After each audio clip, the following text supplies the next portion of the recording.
अगर भाग्य पहले से तय नहीं है तो किसी व्यक्ति के साथ कोई दुर्घटना क्यों हो जाती है? क्यों कोई व्यक्ति जन्म के साथ अपंग पैदा होता है?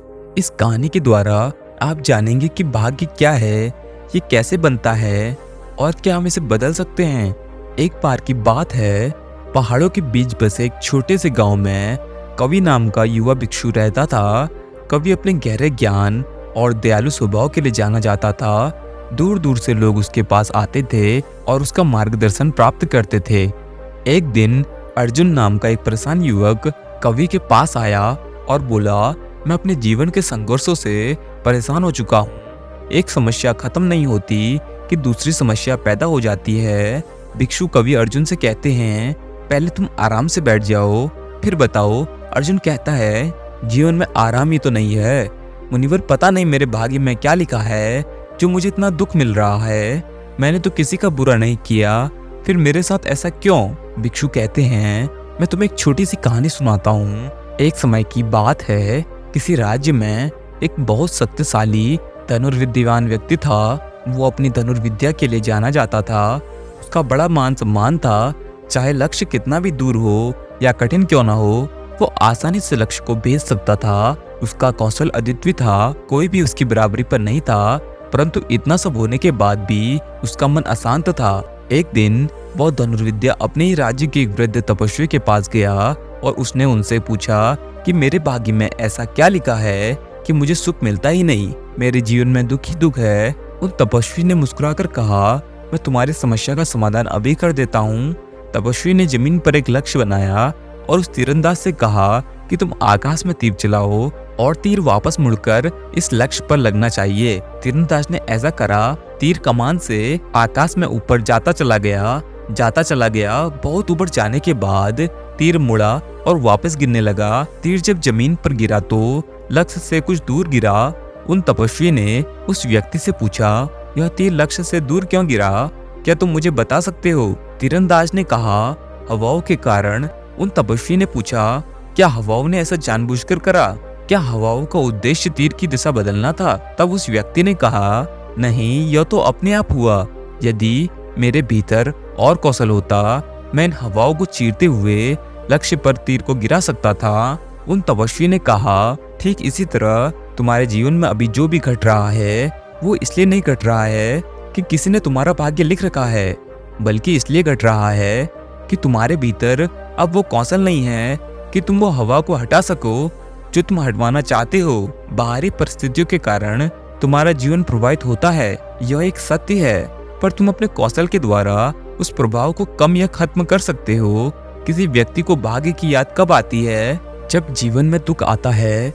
जीवन में दुख क्यों आता है? जब सुख की इच्छा करी जाती है। सुख की इच्छा क्यों करी जाती है? क्योंकि सुख ही जीवन का अंतिम सच लगता है। इस संसार में हर व्यक्ति एक दूसरे से जुड़ा हुआ है। जो एक करता है उससे सब प्रभावित होते हैं और सब वैसा ही करते हैं। उससे एक प्रभावित होता है।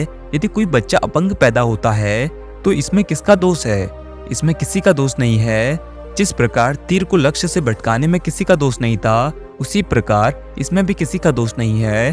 कुछ कारण ऐसे बने कि कोई बच्चा अपंग पैदा हो गया। वो कारण किसी ने जानबूझकर नहीं बनाए थे, वे बस बन गए। हर घटना के पीछे कारण होते हैं। कारण जानबूझकर पैदा करे जा सकते हैं या फिर वे अनजाने में भी पैदा हो सकते हैं। यदि किसी के साथ कोई दुर्घटना होती है तो उसके पीछे क्या कारण है? उसके पीछे 3 कारण हो सकते हैं। पहला, उसकी खुद की जागरूकता की कमी। दूसरा, उसके किसी के साथ दुश्मनी है जिसने उसे जानबूझकर चोट पहुंचाई है। तीसरा, किसी दूसरे व्यक्ति के भीतर जागरूकता की कमी है। आसान शब्दों में समझिए, जब कोई सड़क पर चलता है और कोई गाड़ी से उसे ठोक दे तो इसके पीछे 3 कारण हो सकते हैं। पहले कि जो चल रहा है उसके भीतर जागरूकता की कमी है। दूसरा, कि जिसने गाड़ी ठोकी है वो उसका दुश्मन है, या फिर जो गाड़ी चला रहा है उसके भीतर जागरूकता की कमी है। भिक्षु कवि अर्जुन से पूछते हैं, अर्जुन तुम इस कहानी से क्या समझते हो? अर्जुन कहता है, मुनिवर, मैं इस कहानी से समझा कि भाग्य ना तो पहले से लिखा है और ना ही कोई इसे लिख रहा है।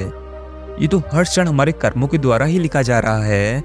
यदि हम कर्महीन हो जाएंगे तो परिस्थितियों के द्वारा हमारा भाग्य अपने आप ही लिख दिया जाएगा। इसके लिए हम किसी को दोष नहीं दे सकते। कि हमारा भाग्य उसने लिखा है, इसके कारण हम खुद हैं। जन्म के साथ किसी को चाहे कैसी भी स्थिति मिली हो, लेकिन अपने कर्म के द्वारा हम उस स्थिति को सुख या दुख में बना सकते हैं। मैंने देखा है अपंगों को भी आनंद से जीते हुए और स्वस्थ तन वालों को भी अपंगों की तरह जीते हुए।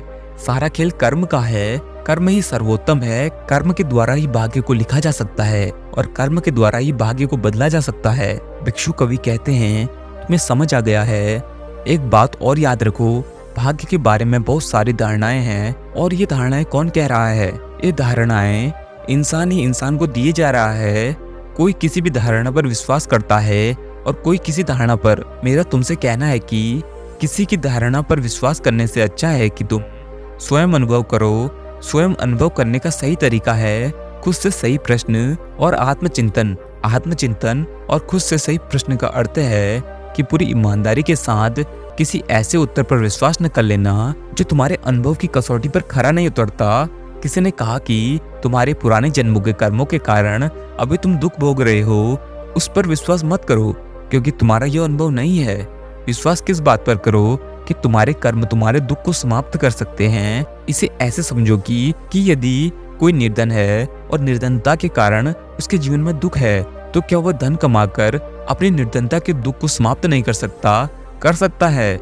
इसी को अनुभव करना कहते हैं। कोई भी स्थिति किसी का भाग्य नहीं होती, निष्क्रियता ही किसी स्थिति को किसी का भाग्य बना देती है।